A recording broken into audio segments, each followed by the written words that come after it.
日本飞行员参观印军的苏30，讨论应对歼16，中国对此无比淡定。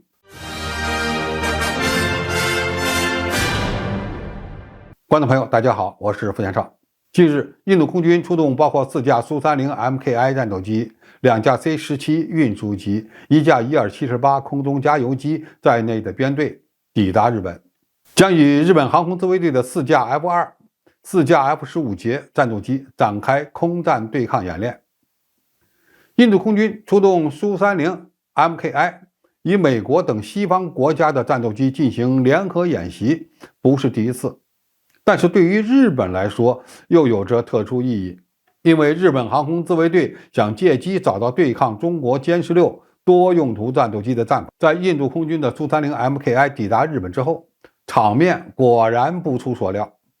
日本航空自卫队的飞行员如获至宝，组织了一大群人围观苏30 MKI。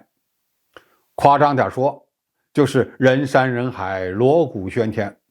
在日本人看来，苏30 MKI 与他们的老对手解放军的歼16战斗机的外形如此相似，对了解苏霍伊战斗机的机动性能、机载设备、武器系统和空战战术有相当高的参考价值。西方媒体估计，中国共列装有超过300架的歼16，其对日本航空自卫队战斗机的威胁仅次于歼20。那么现在的问题是，日本人能通过以苏30 MKI 的模拟对抗管窥到歼16的机密吗？这从中国空军对此无比淡定的态度就能看出来，因为歼16与苏30 MKI 根本就不是一码事儿，二者在技术上差了半代，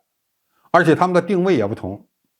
苏30 MKI 是一种空优战斗机，而歼16是一种多功能战斗机。日本人或许能在以苏30 MKI 的空中格斗中熟悉一下苏霍伊战斗机的某些气动指标，但是歼16在飞行性能、飞行品质、战场态势感知等方面与苏30 MKI 还是有着相当大的不同之处。比如它们的机载雷达、飞控系统、动力装置、座舱显示、武器系统等等都存在着较大的差异。从飞行性能的角度来看，歼16配备涡扇10C 发动机之后，其推力要比苏30 MKI 大了将近3吨，而且由于采用了许多新工艺、新材料，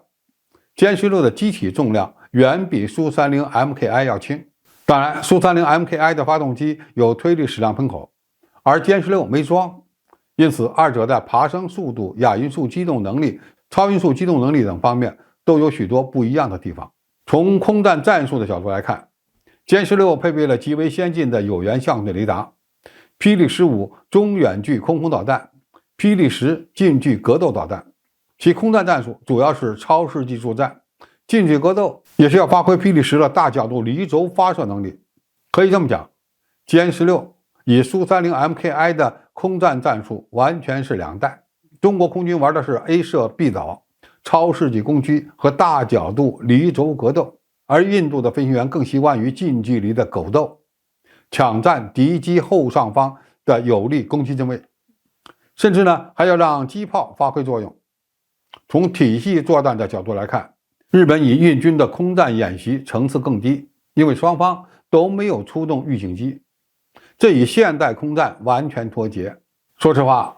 印度总共只有那么2架从以色列买来的费尔康预警机，还真不一定能够与苏30 MKI 实现无缝链接。所以日本航空自卫队在体系作战能力方面要远超印军的，更不可能在印度那边了解到中国的空战体系和空战模式。另外，中国如何使用歼16也存在着多种组合，有歼16同型机编队，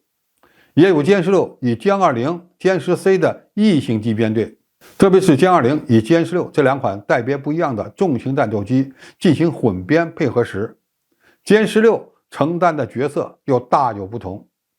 这种玩法也就美国军队和解放军能玩，日本老化的 F-2和 F-15就完全不够看了。总体而言，虽然印度仍然把苏30 MKI 看成是亚洲最先进的重型战斗机，但是从中国不再采购苏35的情况就能看出来，中国空军早已摆脱了对俄式战斗机的依赖，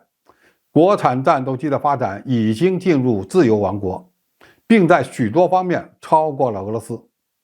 歼16的地位在中国的航空兵部队中属于承上启下者，其战术选择非常丰富。这可不是印度空军和日本航空自卫队现场搞点交流就能玩得好的，因为他们已经落后了。好，今天评述就到这里，谢谢大家收看，我们下期再见。